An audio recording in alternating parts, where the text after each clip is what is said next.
Seorang caleg DPR RI dari Partai Gerindra yang juga merupakan Ketua Kadin Provinsi Bali ditangkap tim Reskrim Polda Bali di Jakarta. Hal ini terkait kasus penipuan bernilai miliaran rupiah.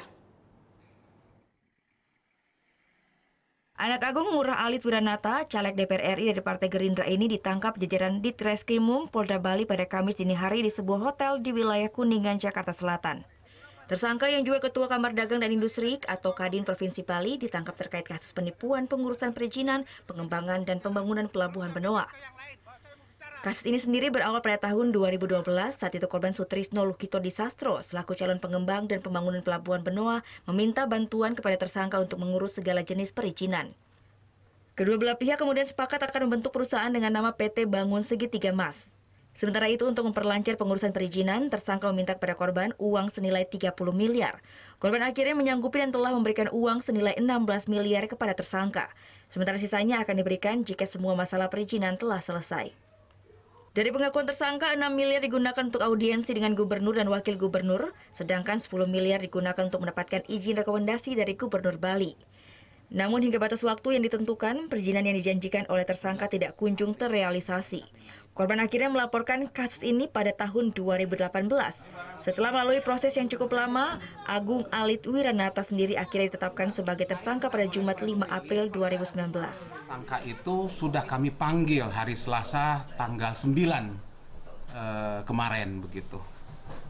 Keesokan harinya mengirim surat bahwa tersangka minta diadakan penundaan tanggal 18 April. Kemudian kami monitor yang bersangkutan itu Senin malam, hari Selasa dia harus datang, itu jam 9 menggunakan batik ke Jakarta. Jadi kami melihat bahwa ada indikasi yang bersangkutan akan melarikan diri. Sementara tersangka Agung Alit Wiranata membantah dirinya akan melarikan diri karena dia telah bersurat meminta permohonan pengunduran pemeriksaan pada tanggal 18 April 2019. Dia mengaku proyek ini sebenarnya diatur oleh Sandos dan Made Jayantara. Selain itu, uang juga dialirkan ke rekannya Chandra Wijaya. Dia mengaku hanya menggantikan peran Sandos saja. Pertama, penerimaan dana itu, ini kan proyek ini sebenarnya di-arrange oleh Made Jayantara dan Sandos. Ya, uangnya itu oleh Jayantara, Sandos, Chandra Wijaya. 50% dari total yang itu tuh untuk Sandos. Sisanya 50% kami bertiga. Awal dari ini kesepakatan ini adalah kesepakatan antara Sutrisno Lukito Disastro dan Sandos, bukan dengan saya.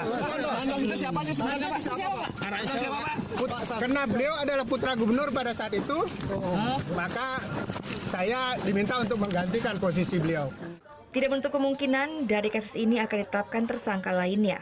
Sementara tersangka dikenakan pasal 378 atau 372 dengan ancaman hukuman 4 tahun penjara. Surya Sanjaya melaporkan untuk NET.